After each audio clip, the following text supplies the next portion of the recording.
या देवी सर्वभूतेषु मां कालीरात्रिरूपेण संस्थिता नमस्तस्यै नमस्तस्यै नमस्तस्यै नमो नमः। जय माता दी दोस्तों, आप सभी को गुप्त नवरात्रि की हार्दिक शुभकामनाएं। गुप्त नवरात्रि में माँ दुर्गा और उनकी 10 महाविद्याओं की विशेष पूजा की जाती है। गुप्त नवरात्रि को विशेष रूप से गुप्त साधनाओं के लिए जाना जाता है। गुप्त नवरात्रि के पहले दिन माँ काली की पूजा करने का नियम है। 10 महाविद्याओं में माँ काली प्रथम रूप है। माँ काली जी का स्वरूप अत्यंत विकराल, अभयंकरकारी और मंगलकारी है। माँ काली का ये स्वरूप असुरों का नाश करने वाला है।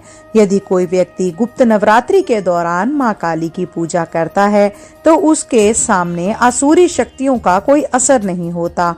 माँ काली की पूजा करने वाले व्यक्ति को रूप, यश, जय की प्राप्ति होती है। समस्त सांसारिक बाधाएं खत्म हो जाती हैं। माँ काली ने चंडमुंड का संहार किया था, इसीलिए इन्हें चामुंडा के नाम से भी जाना जाता है। माँ काली अपने गले मुंड माला धारण करती हैं। इनके एक हाथ में खड्ग, दूसरे हाथ में त्रिशूल और तीसरे हाथ में कटा हुआ सिर होता है। माँ दुर्गा ने रक्त बीज नाम के असुर का वध करने के लिए काली का अवतार धारण किया था। 10 महाविद्याओं में माँ काली प्रथम देवी है। गुप्त नवरात्रि में प्रथम दिन माँ काली की आराधना की जाती है। जो लोग तंत्र शक्तियां प्राप्त करना चाहते हैं उन्हें गुप्त नवरात्रि के पहले दिन विशेष रूप से माँ काली की पूजा करनी चाहिए। इसके अलावा माँ काली की आराधना करने से सभी प्रकार की तंत्र बाधाओं से छुटकारा मिलता है। जो लोग अपने शत्रुओं से बहुत परेशान रहते हैं उन्हें गुप्त नवरात्रि में माँ काली की आराधना करनी चाहिए। ऐसा करने से शत्रु से मुक्ति मिलती है। माँ काली की पूजा करने से अकाल मृत्यु का भय भी दूर हो जाता है। गुप्त नवरात्रि में 2 तरीकों से माँ काली की पूजा की जाती है। जो लोग तांत्रिक विद्याओं को हासिल करना चाहते हैं वे लोग इस दिन माँ काली की तंत्र विद्या द्वारा उपासना करते हैं। कुछ लोग गुप्त नवरात्रि के प्रथम दिन सामान्य तरीके से माँ काली आराधना करते हैं, जिससे उनके जीवन के सभी कष्ट और संकट दूर हो जाते हैं। श्रोताओं, माँ काली की पूजन विधि की अगर हम बात करें, गुप्त नवरात्रि के पहले दिन सुबह ब्रह्म मुहूर्त में उठकर स्नान करने के पश्चात स्वच्छ वस्त्र धारण करें। अब एक साफ चौकी पर गंगा जल छिड़क कर उसे शुद्ध कर लें। अब इस चौकी पर साफ कपड़ा बिछाकर घट स्थापना करें। घट स्थापना करने के लिए मिट्टी, तांबे या स्टील के पात्र में जल भरकर चौकी पर रखें। अब इसके ऊपर एक नारियल को मोली और चुन्नी से लपेटकर कलश के ऊपर स्थापित करें। अब चौकी पर माँ काली की प्रतिमा या मूर्ति की स्थापना करें। अब माँ काली की तस्वीर को रोली का टीका लगाएं। तिलक करने के पश्चात माँ काली को लाल पुष्पों की माला, पुष्प, फल, मिठाई, नैवेद्य आदि चढ़ाएं और पूरे विधि विधान और श्रद्धा के साथ माँ काली की पूजा करें। अब माँ काली के समक्ष सरसों के तेल या घी का दीपक प्रज्वलित करें और श्रद्धा पूर्वक माँ काली के मंत्रों का जाप करें। देवी कवच, अग्रह स्तोत्र का पाठ करें। सबसे अंत में श्री सूक्तम का पाठ करना चाहिए। जिस आसन पर आप बैठते हैं उसका रंग लाल होना चाहिए। अब माँ काली की कथा सुने या पढ़ें। इस दिन दुर्गा सप्तशती का पाठ करना भी बहुत उत्तम होता है। माँ काली की कथा सुनने के पश्चात कपूर से आरती कर प्रसाद के रूप में मिठाई का भोग लगाएं। यदि आपके पास मिठाई नहीं है तो आप माँ काली को पताशे का प्रसाद भी चढ़ा सकते हैं। अब सभी लोगों में प्रसाद बांट दें और स्वयं भी प्रसाद ग्रहण करें। अब माँ काली की पूजा में हुई किसी भी प्रकार की गलती के लिए आप हाथ जोड़कर क्षमा अवश्य मांगें। अगर आप माँ काली के मंत्र का जाप करना चाहते हैं तो आप ओम ऐं ह्रीं क्लीं चामुंडाय विच्चे, ओम ऐं ह्रीं क्लीं चामुंडाय विच्चे, ओम ऐं ह्रीं क्लीं चामुंडाय विच्चे, इस मंत्र का 108 मोतियों से जाप अवश्य करें और माता की कृपा प्राप्त करें। आप माता काली की स्तुति भी कर सकते हैं। या देवी सर्वभूतेषु माँ कालरात्रि रूपेण संस्थिता नमस्तस्यै नमस्तस्यै नमस्तस्यै नमो नमः। अथवा हे माँ सर्वत्र विराजमान और काल रात्रि के रूप में प्रसिद्ध अम्बे, आपको मेरा बार बार प्रणाम है, या मैं आपको बारंबार प्रणाम करता या करती हूँ। हे माँ मुझे पाप से मुक्ति प्रदान करें। गुप्त नवरात्रि के पहले दिन माता दुर्गा के शैलपुत्री रूप के साथ 10 महाविद्याओं में से एक महाविद्या महाकाली की पूजा भी की जाती है। गुप्त नवरात्रि में 10 महाविद्याओं की पूजा बिल्कुल गुप्त रहकर की जाती है। जो भक्त उपवास रखते हैं उनके उपवास का पता भी किसी को नहीं चलना चाहिए। और कहा जाता है कि गुप्त नवरात्रि में जितना ज्यादा आप अपनी पूजा को गुप्त रखेंगे, यहाँ तक कि अपने घर की पूजन सामग्री को भी, उतना ही आपको आपकी पूजा या व्रत का पूर्ण फल प्राप्त होगा। आज की वीडियो के माध्यम से मैं आपको सुनाने वाली हूँ गुप्त नवरात्रि के पहले दिन सुनी जाने वाली माता काली की कथा। उससे पहले आपसे अनुरोध है, कमेंट बॉक्स में जय माता दी लिखकर अपनी हाजिरी जरूर लगाइएगा। आज की कथा आप शुरू से लेकर अंत तक जरूर श्रवण कीजिएगा। तो चलिए आज की कथा शुरू करते हैं। जय माता दी। महाकाल की काली, काली का अर्थ है समय और काल।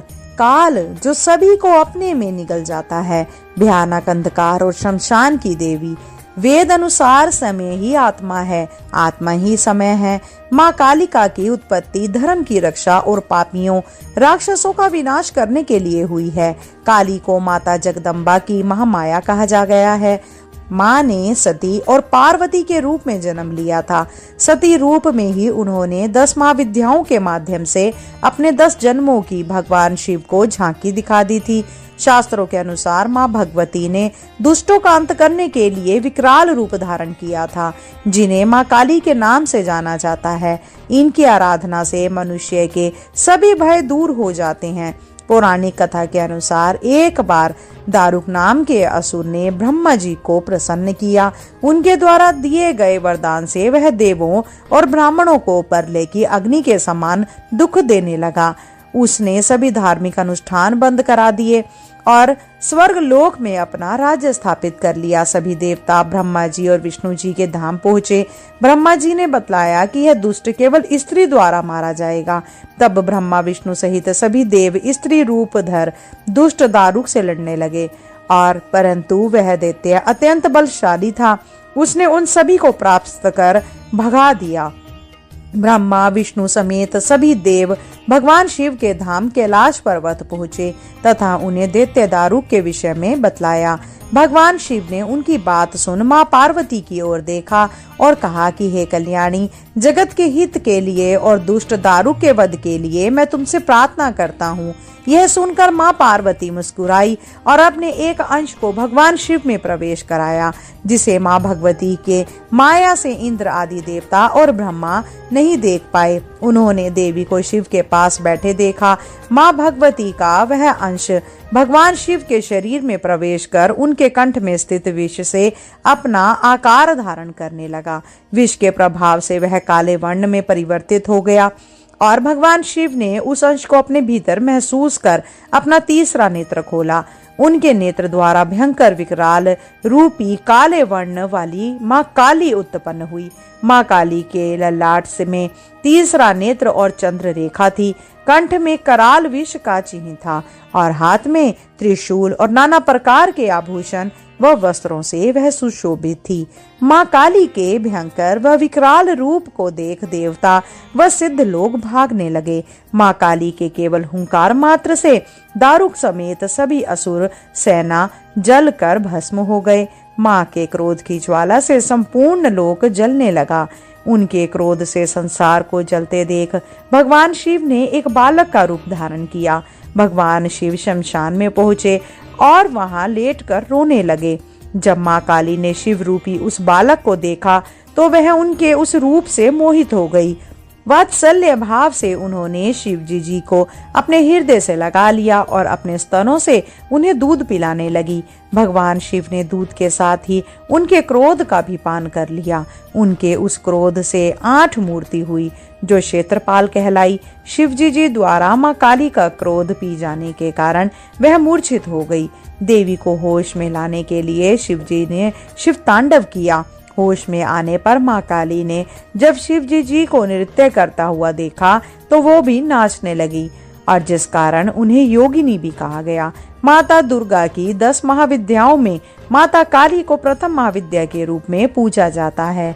माता काली का रूप भले ही भयानक हो, भक्तों को डराने वाला हो, लेकिन माता काली अपने भक्तों की सदा रक्षा करती है। जो भक्त निस्वार्थ भाव से इनकी पूजा करता है, श्रद्धा और विश्वास के साथ गुप्त नवरात्रि के दिनों में उपवास भी रखता है, माता काली की कृपा सदा ऐसे भक्तों और उनके परिवार को प्राप्त होती है। माता काली का स्वभाव बहुत जल्दी रुष्ट और बहुत ही जल्दी प्रसन्न होता है। गुप्त नवरात्रि के पहले दिन माता काली की पूजा करने के लिए माता काली को गुड़ का भोग अर्पित किया जाता है और माता काली को लाल रंग का फूल अर्पित किया जाता है। इसे से भी माता खुशी खुशी स्वीकार करती है। जय माँ काली, जय माँ शैलपुत्री। आइए श्रोताओं, श्रवण करते हैं माता शैलपुत्री की कथा। नवरात्रि के पहले दिन माता शैलपुत्री की पूजा का भी विधान है, तो चलिए इस कथा को शुरू करते हैं। स्वयंभू मनु की 3 पुत्रियां थी, अकुति, देवहूति और प्रसूति। इनमें से प्रसूति का विवाह दश नाम के प्रजापति से हुआ। दश को 16 कन्याओं की प्राप्ति हुई। इनमें से एक थी सती, जिनका विवाह भगवान शिव के साथ हुआ था। उनको किसी संतान की प्राप्ति नहीं हुई, क्योंकि उन्होंने युवावस्था में ही अपने पिता के यहाँ देह का परित्याग कर दिया था। कोई महिला ससुराल में देह त्याग करे तो बात समझ में आती है, उसको पड़ताल ना दी गई होगी, लेकिन पिता के घर में आत्महत्या कर ले, यह बात समझ नहीं आती। एक बार देवताओं की बड़ी सभा लगी हुई थी। दश जो सती के पिता हैं, उस सभा के सभापति थे। दश जब सभा में आए, सभी लोग उठकर खड़े हो गए। 2 लोग उठकर खड़े नहीं हुए, ये थे भगवान शंकर और ब्रह्मा जी। दश ने सोचा, चलो ब्रह्मा जी तो पिता हैं, वे खड़े नहीं हुए तो क्या हुआ, पर शंकर जी तो दामाद हैं और दामाद पुत्र के समान होता है। दश ने सोचा, मेरे आने पर यह खड़ा नहीं हुआ, ये कितना उदंड है। मैंने तो अपनी मृगनयनी बेटी का विवाह इस मरकट लोचन के साथ कर दिया, इसको तो कोई सभ्यता शिष्टाचार ही नहीं है। इस तरह से दश ने भगवान शिव को बहुत अपशब्द बोले और खूब गाली गलौज किया।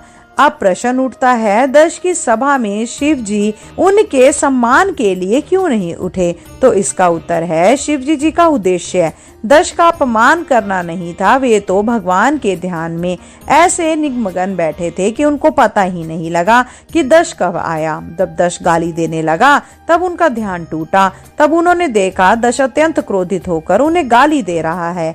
यही है आत्मनिष्ठ महापुरुष की पहचान। अगर अनजाने में कोई मर्यादा का उल्लंघन हो जाए तो उसके परिणाम स्वरूप समाज तो कुछ न कुछ बोलेगा ही। उनके बोलने पर भी महापुरुष की कोई प्रतिक्रिया नहीं होती। इसी तरह यहाँ भी दश गाली दे रहा है। शिवजी जी अपने ध्यान में बैठे हैं, उनके ऊपर कोई प्रभाव नहीं, ना ही उन्होंने कोई जवाब दिया। जब दश ने देखा कि उसकी गाली देने के बाद भी शिवजी पर कोई प्रभाव नहीं पड़ रहा, तब उसने हाथ में जल लेकर श्राप दे दिया, आज के बाद किसी यज्ञ में तुम्हारा हिस्सा नहीं होगा। भगवान शिव तब भी कुछ नहीं बोले। दश ऐसा श्राप देकर सभा से चला गया। इसके बाद नंदीश्वर को क्रोध आ गया। उन्होंने दश को श्राप दे दिया, मेरे आराध्य को अकारण श्राप दिया। तू इतनी देर से मैं कर रहा है। मैं शिव का ससुर हूँ, मैं सभापति हूँ। अगले जन्म में इसको बकरे का जन्म मिलेगा, फिर जीवन भर मैं करेगा। ये बात हम सब के लिए है। यदि हम ज्यादा मैं करते हैं तो अगला जन्म किसका मिलेगा, बकरी या बकरा बनना पड़ेगा। नंदीश्वर ने दूसरा शाप ब्राह्मणों को दे दिया, तुम लोग दश जैसे दुष्ट के यहाँ यज्ञ करने आए हो, तुम्हारी विद्या केवल जीविका के लिए रह जाएगी। तुमको ज्ञान कभी नहीं होगा। अब ब्राह्मणों के गुरु भृगु ऋषि बड़े क्रोधित हुए। वो बोले, हमने क्या किया? हमें तो अकारण ही श्राप दे दिया। उन्होंने भगवान शंकर के गणों को श्राप दे दिया। जितने भगवान शंकर के भक्त हैं सब पाखंडी हो जाएंगे, ना स्नान करेंगे, ना ठीक से पूजा करेंगे, भांग खाएंगे और हड्डियों की माला पहनेंगे। ये सब चीजें तामसी हैं। आज तो हमें शिव भक्त गांजा पीते, शमशान की राख लपेटते और हड्डियों की माला पहनते ही दिखे हैं। वे श्राप के कारण। भगवान शंकर तो एकदम सात्विक हैं। क्या वे अपने भक्तों को इन तामसिक प्रवृत्तियों के लिए अनुमति देंगे? उन्होंने अनुमति नहीं दी। ये तो भृगु जी का शाप लगा हुआ है। भगवान शंकर ने देखा शापाशापी बढ़ रही है, अब यहाँ से चलना ठीक है। उन्होंने गणों को संभाला और कैलाश चले गए। एक दिन दक्ष ने कनखल क्षेत्र में यज्ञ का आरंभ किया। उन्होंने ऐसा दुराग्रह किया कि यज्ञ में मैं विष्णु की तो पूजा करूंगा पर शिव जी की नहीं। देवों ने उनसे कहा कि तेरा यज्ञ सफल नहीं होगा, फिर भी उसने दुराग्रह से यज्ञ किया। इस तरह दक्ष ने भगवान विष्णु, ब्रह्मा जी और देवराज इंद्र को निमंत्रण दिया पर शिव जी को निमंत्रण नहीं दिया। हरिद्वार में कनखल नामक स्थान पर यज्ञ का आयोजन है। सारे देवता कैलाश पर्वत से होकर आ रहे हैं तो सती और भगवान शंकर को प्रणाम करके जा रहे हैं।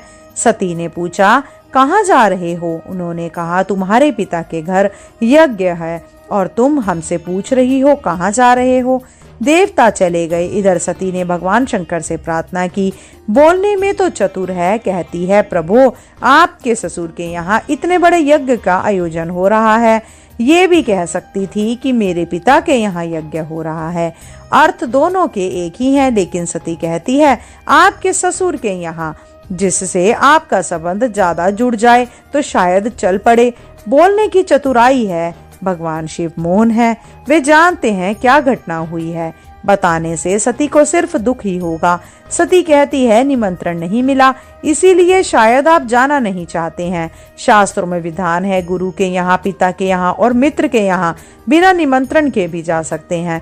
जब सती भगवान शिव को शास्त्र का विधान बताने लग गई तो भगवान शंकर को हंसी आ गई। भगवान शंकर सोचने लग गए, सारे संसार को उपदेश मैं करता हूँ, आज ये सती मुझे शास्त्र का विधान बता रही है। शिव जी ने सती को समझाया, देवी तुम ठीक कहती हो, गुरु के यहाँ, पिता के यहाँ और मित्र के यहाँ भी बिना निमंत्रण के जा सकते हैं, पर यदि जानबूझकर निमंत्रण नहीं दिया गया हो तो बिल्कुल नहीं जाना चाहिए, क्योंकि उसके अंदर कोई ना कोई द्वेष है। वहां जाने से भलाई नहीं होगी। अतः मेरी सलाह है, तुमको अपने पिता के यहाँ इस समय नहीं जाना चाहिए। इतना कहकर भगवान शंकर मौन हो गए, क्योंकि पता है दक्ष पुत्री है, अपनी बुद्धि बहुत चलाती है, पता नहीं मानेगी या नहीं। सती के अंदर द्वंद्व चल रहा था। पति की याद आए तो अंदर, पिता की याद आए तो बाहर। समझ नहीं आ रहा था क्या करूं। ऐसे अंदर बाहर कर रही थी। फिर उनको गुस्सा आ गया। भगवान शंकर की ओर लाल लाल नेत्रों से देखते हुए बिना बताए चल पड़ी। भगवान शंकर ने गणों को आदेश दिया, तुम्हारी मालकिन जा रही है, तुम भी साथ में जाओ, नंदी को ले जाओ और सामान भी ले जाओ, क्योंकि ये अब लौटने वाली नहीं है। लेकिन भगवान शंकर अपनी पत्नी को नहीं समझा पाए। आपकी पत्नी आपकी बात ना माने तो दुखी मत होना, सोच लेना, ये तो सृष्टि की परंपरा है। ब्रह्मा जी अपने बेटों को नहीं समझा पाए, शंकर जी अपनी पत्नी को नहीं समझा पाए, तो आप क्यों दुखी होते हो? ये दुनिया ऐसे ही चलती है। सती चली गई। भगवान शंकर को कोई चिंता नहीं, वे ध्यान में बैठे रहे। और अपने पिता दक्ष के यहाँ जाकर सती ने देखा भगवान शंकर का कोई हिस्सा नहीं था। क्रोधित होकर उन्होंने अपने पिता से कहा, मूर्ख, क्या महादेव जैसे देवता दुनिया में हैं? सती ने कहा, दक्ष, तुमको छोड़कर इस विश्व में कौन ऐसा व्यक्ति होगा जो शिव का विरोधी होगा? कोई विष्णु का विरोधी हो सकता है, ब्रह्मा का विरोधी हो सकता है, पर शिव का विरोधी तो रावण भी नहीं था, कुंभकर्ण भी नहीं था, जरासंध भी नहीं था, हिरण्यकश्यप भी नहीं था। ये सब शिव भक्त थे। शिव इतने दयालु, इतने कृपालु हैं कि अपने भक्तों के लिए अपना सब कुछ दे देते हैं, अपना भी ध्यान नहीं रखते। तुमने उनका विरोध किया। शास्त्रों में लिखा है, जहाँ गुरु का और भगवान का विरोध हो रहा है तो कानों में उंगली लगाकर वहां से चले जाओ। जो सुनेगा या विरोध नहीं करेगा, आपको भी पाप का भागी बनना पड़ेगा।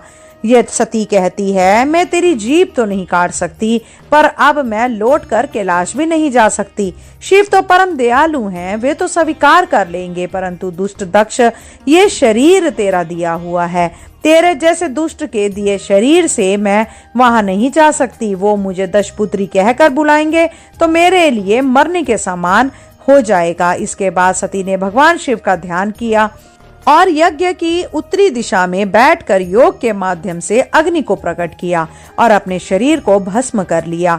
अब तो हाहाकार मच गया। शिवजी जी के रुद्र यज्ञ का विध्वंस करने लगे। भृगु जी ने देवताओं को प्रकट किया और रुद्र गणों को मार मार कर भगा दिया। ये समाचार जब नारद जी को मिला, नारद जी ने भगवान शिव को बताया, प्रभु सती की ये दशा हुई है। अब भगवान शिव को क्रोध आया। शिव जी को अपने अपमान पर क्रोध नहीं आया, पर आज सती का अपमान हुआ तो भयंकर क्रोध आया। उन्होंने अपनी एक जटा उखाड़ी और जमीन पर पटक दी। उससे एक विलक्षण पुरुष प्रकट हो गया, जिसके 3 नेत्र थे, भयंकर विशाल शरीर वाला था, हाथ में त्रिशूल लिए। ये वीरभद्र भगवान थे। वीरभद्र ने शिवजी जी को प्रणाम किया और बोला, क्या आदेश है? शिवजी जी ने कहा, एक ही आदेश है, दश को मार डालो, यज्ञ को विध्वंस कर दो। वीरभद्र जी उत्तराखंड होते हुए हरिद्वार की तरफ पहुंचे। अपराह्न का समय था, दोपहर के 3 बज रहे थे। यमराज लोग विश्रामशाला में थे, पंडित और देवता लोग यज्ञशाला में थे। वहां जाकर वीरभद्र ने यज्ञ का विध्वंस कर दिया। यज्ञशाला के डंडे उखाड़ दिए, बांसों से यजमानों की, देवताओं की, पंडितों की पिटाई की। यज्ञ में भगदड़ मच गई। वीरभद्र ने 4 लोगों को पकड़ लिया। एक तो यजमान दश था और एक आचार्य भृगु जी को जो यज्ञ करा रहे थे, और 2 देवता जो शिव के विरोधी थे, पूषा और भग। सबसे पहले दक्षिणा आचार्य को मिली। शास्त्रों में कहा गया है, आचार्य को डबल दक्षिणा दी जाती है। उनकी दाढ़ी और मूछ एक साथ उखाड़ दिए, क्योंकि वो अपनी बड़ी बड़ी दाढ़ी फटकार करके शिव जी को सजा देने के लिए इशारा कर रहे थे। अब पूषा के दांत निकाल दिए, क्योंकि जब दश शिव जी को गाली दे रहा था, पूषा अपने बड़े बड़े दांत निकालकर हंस रहा था। इसका अर्थ है, यदि हम अपने शरीर की किसी भी इंद्रिय का उपयोग दूसरों के अहित के लिए करेंगे तो वो अंग बेकार हो जाएगा। पूषा ने दांतों का दुरुपयोग किया था। भग देवता की आंखें निकाल ली, क्योंकि वो दश को आंखों से इशारा कर रहा था, और गाली दो और गाली दो। अब वीरभद्र ने दश के गले पर तलवार मारी, पर वो मरा नहीं। वीरभद्र ने भगवान शिव का ध्यान किया और दश की गर्दन मरोड़ कर तोड़ डाली। फिर उसके सिर को हवन कुंड में भस्म कर दिया। इस तरह से दश का यज्ञ विध्वंस हो गया। विध्वंस इसलिए हुआ क्योंकि ये यज्ञ धर्म की दृष्टि से नहीं था, ये तो शिव जी के अपमान के लिए था। यहाँ सीखने की बात है, यदि किसी कार्य का आरंभ गलत भाव रखकर किया जाए तो वह कार्य सफल नहीं होता है। ऐसे बहुत से काम होते हैं, बाहर से दिखाई देगा जैसे ये धर्म का काम हो रहा है, पर उनका उद्देश्य गलत होने से वो अधर्म का काम होता है। यज्ञ विध्वंस होने के बाद ब्रह्मा जी सभी देवताओं को लेकर शिव जी के पास पहुंचे और उनसे प्रार्थना करने लगे। भगवान शंकर के पिता हैं ब्रह्मा जी। शिव जी बोले, पिताजी आप प्रार्थना मत करिए, आप आज्ञा करिए, क्या करना है? ब्रह्मा जी ने कहा, देखो यजमान को जीवित कर दो। दश यज्ञ पूरा किए बिना मर गया है। भृगु जी की दाढ़ी मूछ अभी तक नहीं आई है, उनको दाढ़ी मूछें आ जाएं, ऐसी व्यवस्था कर दो। पूषा को दांत मिल जाए, भग देवता को आंखें मिल जाएं, बस हम इतना ही मांगते हैं। भगवान शिव हमेशा अपनी मस्ती में रहते हैं। बोले, अभी तो देता हूँ, इसमें कौन सी बड़ी बात है। अपने एक गण को बोला, किसी बकरे का सिर काट कर ले आओ। बकरे का सिर ही क्यों मंगाया? हाथी का, शेर का, किसी का भी मंगा लेते। भगवान शिव ने सुना था कि नंदीश्वर ने दश को शाप दिया है कि अगले जन्म में ये बकरा बनेगा। भगवान शिव ने सोचा, अगले जन्म में क्यों, इसी जन्म में बना देता हूँ। बकरे का सिर मंगाया और दश के शरीर में जोड़कर उसे जीवित कर दिया। दश जीवित हो गया। उसने भगवान की स्तुति की और क्षमा याचना की। सती माता ने फिर से पार्वती के रूप में जन्म लिया। फिर कठिन साधना की और भगवान शिव के साथ उनका विवाह हुआ। अब उनकी बुद्धि अडोल थी। सती जी अब पार्वती रूप में अपनी ज्यादा बुद्धि नहीं लगाती हैं। वे जानती हैं जो पहले हुआ वो ज्यादा बुद्धि लगाने के कारण हुआ। हर हर महादेव, जय माता पार्वती की। श्रोताओं, आज की कथा यही समाप्त होती है। मैं आशा करती हूँ इस कथा का आपने आनंद लिया होगा। अगर आपको वीडियो पसंद आई हो तो कृपया करके वीडियो को लाइक और शेयर करें। अगर आप चैनल पे नए हैं तो कृपया करके चैनल को सब्सक्राइब अवश्य करें। आज के लिए इतना ही। शीघ्र मिलते हैं नई वीडियो और नई जानकारी के साथ। जब तक के लिए जय श्री कृष्णा, राधे राधे।